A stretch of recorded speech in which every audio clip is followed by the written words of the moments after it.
Hey, what is up, everybody? This is Stevie Breach coming to you here today with episode 4 of the WWE Unreal Season 1 that came out on Netflix yesterday. I did 3 reviews on the first 3 episodes. I ran out of gas, tapped out, and decided that we were going to come back and do it again today. This episode is entitled Heel Turn. It talks about what it takes to be a heel inside of WWE. And then basically the main synopsis of this episode was the Elimination Chamber 2025 in Toronto, which was the last major event before WrestleMania 41, where The Rock makes an offer to Cody Rhodes, basically trying to buy his soul, making him a corporate champion.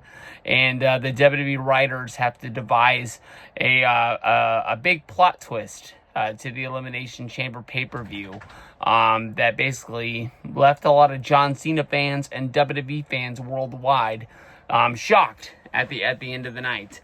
I can tell you, if you go back in time to around February of WrestleMania season, basically when we were counting down the days, I honestly think that somewhere around February is when we realized the Cody Rhodes versus The Rock rumor was not going to happen. And people who thought that this was going to be one of the biggest WrestleManias of all time, basically, I don't know, but let's just say it like this. There was a big rumor mill out there that was upset about the prices of Las Vegas, the prices of WrestleMania tickets.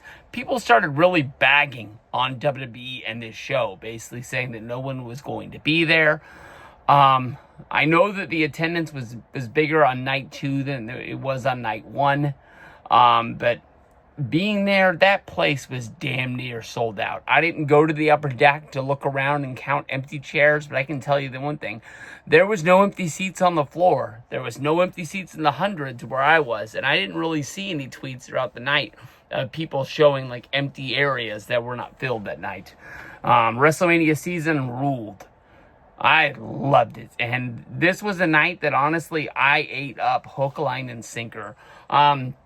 I think that's why I really think this documentary series is really so good, because of the fact that it's mainly covering, the Royal Rumble to WrestleMania. Maybe if it was in like the dog days of October, November, December, when we're just like, man, I can't wait till the Rumble's almost here, when basically like WWE kicks it into gear and we get the good stuff. They knocked it out of the park. This episode right here is about as good as it gets. It had highs. It didn't really have lows, but there's a storyline that's going to come out of this episode that I made a video about yesterday that's going to get you fired up when you watch this show. So I think honestly this is a must watch for just about anybody out there. And I think that episode 1 and 2 got better and better, and then kind of like episode 3 with the women's division, following Chelsea, following Charlotte. It didn't dip, but it kind of like leveled off, and it kind of was like I think one of the things that kind of drew me back was that like we went back on the timeline. We were moving forward with the men. We were moving forward in the men, and then in episode 3, I have to go back and reset and, count our way to the chamber there. Episode 4, this episode kicks off right away. I mean, they have the WWE Unreal up on the screen. It says a Netflix sports documentary, and The Rock's theme comes on. And I mean, even in a documentary, that's going to get you up off your feet, just being like, what's going on? The game has changed. We got to find out what's going down out there. And we find out that this is going to be about The Rock, coming to the Elimination Chamber. It's told as a story by Nick Khan, that basically, him and The Rock, I think he was setting the table basically saying that they were friends, growing up in Hawaii. For Nick Khan to be friends with The Rock as kids, to then become an usher at WrestleMania 9. there's some weird stuff going on in the history of WWE. I'm not calling them a liar. I'm just saying that, like, there's a lot of fate in this that, like, either, like, Nick Khan is, like, a time traveler through time who has, like, fixed his way into this massive job in this company, you know, being the new Vince McMahon, or, he just has fate, you know, just basically on his side. It's crazy. But Nick Khan basically tells the story as The Rock talked about on the Pat McAfee show, that basically they're going back to Toronto. Now, mind me, I'm going to bring this up in a minute for their second major show within a year. They were there in July 2024. Now, they're back in February of 2025. Now, they're not running a Monday Night Raw. They're not running a SmackDown. They're running a major pay-per-view. And Nick Khan is talking about how they can find success in a struggling Canadian economy. If the economy of Toronto and you know, the rest of Canada is so bad, why is WWE planning its second major show in Toronto within a year? It doesn't really make sense. I mean, that to me, like, you can say one reason or another. You wanted The Rock to come back because you wanted him close to wrestling. You wanted him to, like, add buzz to WrestleMania 41. Like we talked about it in the beginning part. Like, we heard the rumors that The Rock was not going to wrestle at WrestleMania 41 early on in the year. But The Rock said, don't believe the bullshit, he's going to be there. Dave Meltzer kept thumping his book, basically saying, like, he's been asking and he's not part of the plans. And as we got closer and closer, we found out that, like, that makes a lot of sense. And I think Dave's right. So I don't know if basically, like, any free time he was giving to WWE to try and push it to be as big as WrestleMania 40. The Rock was the MVP of WrestleMania 40. I think WrestleMania 40 was one of the greatest WrestleManias of all time.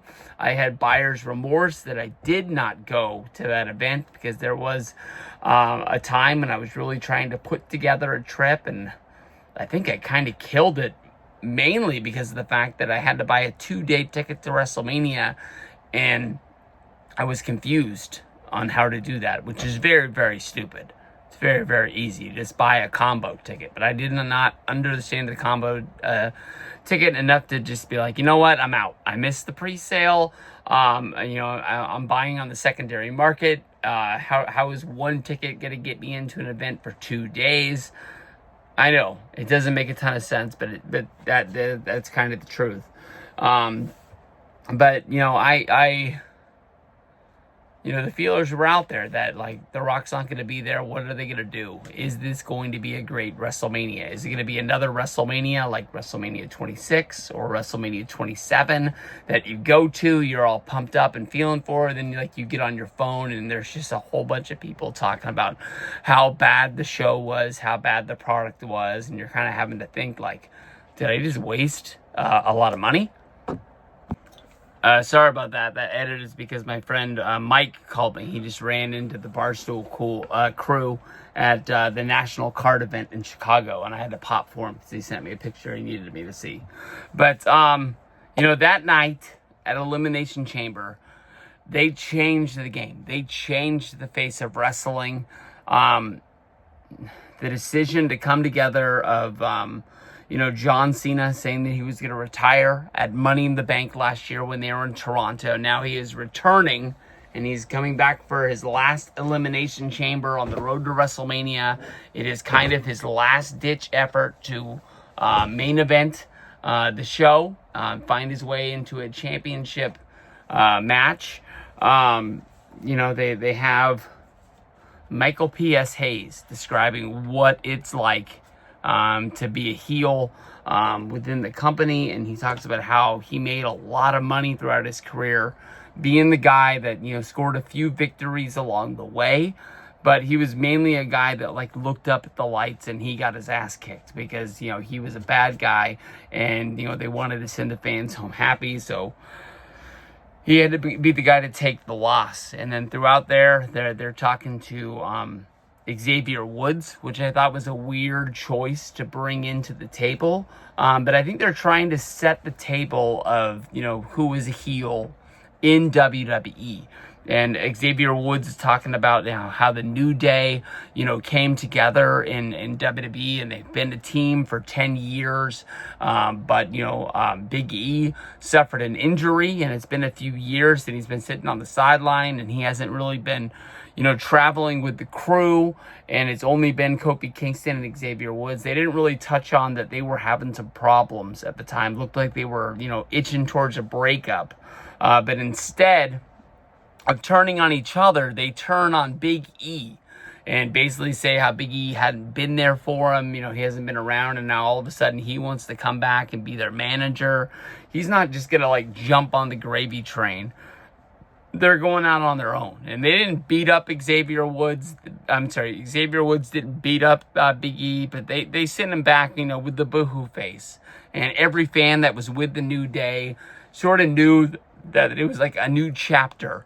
But they were going to be bad guys. I remember that they were bad guys at the very beginning because the fans didn't want to be force-fed this group. And it kind of worked out for them that they went heel and then turned babyface down the road. But you have your little, you know, turn with Xavier Woods. You know, they start pitching this idea within Nick Khan, Triple H, Bruce Pritchard, The Rock, Cody Rhodes, and John Cena. It's the 6 of them where they make a pact between the 6 of them. Like, how are we going to do this? And they you know, close up shop to basically say, like, there's 6 of us, and, you know, we're not going to let this decision leave outside of our discussion here, to basically where it's getting on the desk of Dave Meltzer, and they're running it into the Observer, and, you know, every, you know, kid, every fan that has a computer and like a phone that connects to Twitter is going to know what's going down on this show. The only part of that didn't make sense was how much they openly talked about this John Cena heel turn with the cameras around. So that means that basically those 6 knew, but also everybody that was shooting this documentary. And you could have as many of those, you know, contracts that say you can't talk about what's going down on this documentary. That friend's going to tell that friend who tells that friend. that was out there in the world. It just, nobody wanted to believe that John Cena was really going to turn heel. I don't know what was the major source that was running it out there in the streets, but I was surprised that it happened, but I was not surprised at the same time, because I know that I had read people reporting that this was going to happen. But as they were getting to the idea of the John Cena heel turn, the one thing about this episode that got me so mad, my phone here is blowing up. I apologize. But here's the main theme of the episode, that basically The Rock tried to flip the script and change every direction that WWE was going. I understand that everybody has an idea. There are no bad ideas. We heard the idea in the last episode of Chelsea Green winning the Royal Rumble, coming out number 30, after there was only 2 people left in the Rumble, the people that were, I guess, number 28 and 29. There was a double elimination on her walk to the ring, and she basically just gets to walk into the ring, and she wins the Rumble because she's the last competitor left in there.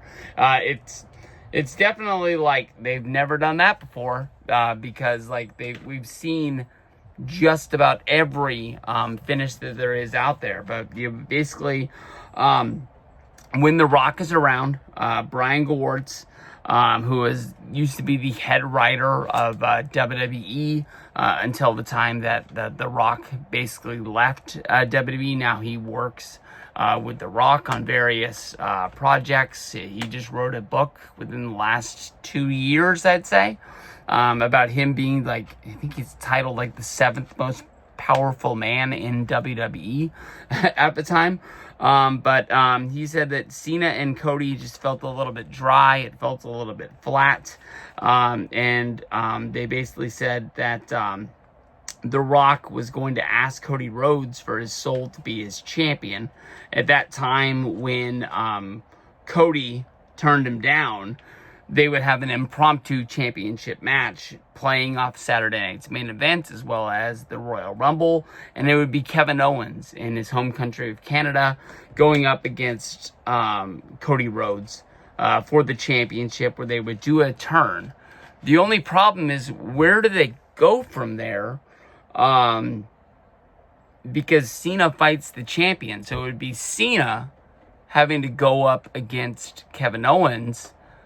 And then where does Cody fit in? Do they just make it another 3-way? Does Cody Rhodes fight Xavier Woods of the New Day? I mean, like, I don't really know where you fit people from there, because Cody versus The Rock wasn't going to happen. The Rock didn't even show up at WrestleMania 41. Bruce Pritchard said that he was the one with the idea of, what if we turn John Cena heel? It was not the first time that the idea has been pitched, because of the fact of what we saw in episode 2 at the Royal Rumble of John Cena, visiting with the Make-A-Wish kids, which I hope is something that is still going down in the last year of WWE, where, Cena can just, tell them that, he is not really the bad guy. You just have to really see how everything else is playing out around him, I guess, like Drew McIntyre. But the one thing I noticed more than anything else is we do see The Rock talk to Triple H at Elimination Chamber when he gets there, and Triple H is kind of going over, what are your thoughts here? Is this something that you and Cena have put together over time? Is Cena making a split decision of basically seeing, like, Cody turn this down, but I want this, so he just, like, scoops it up? Or is this a business decision that you guys have made? I thought that it was really cool editing, the way that, the Triple H interview turned into, like, his picture on a phone, like he was on FaceTime, but they only put, like, The Rock's picture on a phone, saying that basically he was, like, talking to The Rock at that time.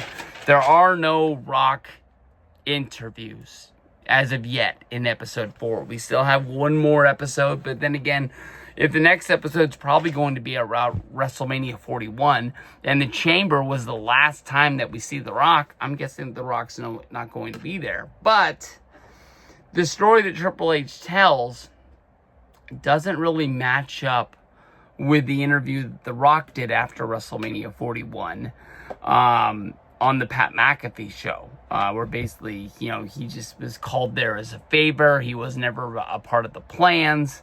Everybody left the Chamber thinking that it was a huge success. And somewhere, honestly, around WrestleMania 41, things fell apart, and they weren't on the tracks anymore. But if you go back to when the idea was first pitched to John Cena, Cena liked the idea, and Triple H wanted to get down to the deep of, like, is this something that you really believe in, and this is something that you want to do? This is going to affect you as a person. This is going to affect your movies. This is going to affect your ad deals. This is going to affect you more than the history of WWE. And Cena said that he was all for it. This is something that he's wanted to add to his character for a long time, and he's ready to go out there and show his acting chops to perform this for the WWE. That's why he's coming back, to give back. And if this is the best way that he can give back, I mean, if he's going to come back for his 1 year of WWE, did you really think he was coming back to, beat Cody Rhodes in a match, beat AJ Styles in a match, beat Randy Orton. Is he just going through the list of dream opponents or past opponents that we've seen just have one more match, one more time, and he just beats them all in a line, and he just never becomes the champion? That doesn't really make sense. Putting John Cena in a role where he can main event every show and every pay-per-view that he's on is the best way to use John Cena. I really like the fact that we see them putting together the Elimination Chamber match. It's Triple H, it's the 6 competitors, it's Bobby Roode was out there. I believe there was another producer sitting out there with them at the time. We get to see close, but we're not in the circle. It's like they keep that, they get as close as they can, but they got to protect a little bit of the business, and everybody's throwing their ideas out there at the time, and I thought that was really cool. And then Michael P.S. Hayes throws in the fact that like he's a pretty senior official within the producers of the WWE, and he was not on the inner circle. He only found out about the John Cena heel turn the night before it happened at the Elimination Chamber, and he's like, that makes sense. I figured something was going on. That's a really good idea. He jumped on board. He didn't have his feelings hurt that he was left out of that inner circle. At the event itself, as they're sort of putting the arena together, we see The Rock enter the scene, him and Triple H putting their ideas together about, what's going to go on. Then we actually go to the Elimination Chamber match itself. I think it's pretty cool that, as we're building up to these big shows, they don't show the entire match, but the edited portions make you see enough that you're not having to rely on your memory of that show or have to watch the show right before you watch this documentary. That you know what's going on. You're not going to forget a little detail, and every little detail that they have, they're going to make sure that you know if it's part of the story that they're telling. At the Elimination Chamber, we see Punk eliminate Logan Paul, which leaves Cena, Punk, and Rollins. We see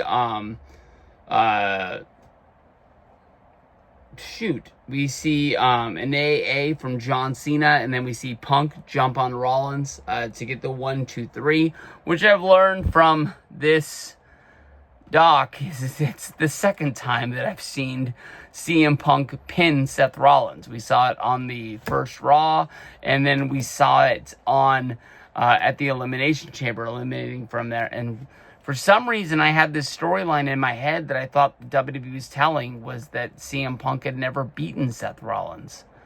I don't know where I got that from. Maybe it's from him trying to end the feud in the steel cage match before WrestleMania when CM Punk returned. Maybe maybe that's the win he's looking for, is the win to put Seth Rollins behind him and in this feud. And as we are seeing, getting closer to SummerSlam, this feud is never going to end. Basically, though, as Punk and Cena wrestle, Seth Rollins is trying to leave the chamber, and he sees a moment where CM Punk falls over the middle rope, and Seth Rollins hits a curb stomp. The man's been eliminated, but he's still there. What are you going to do? Disqualify him again? And at that point, CM Punk gets pulled back into the ring by John Cena, who hits him with the STFU.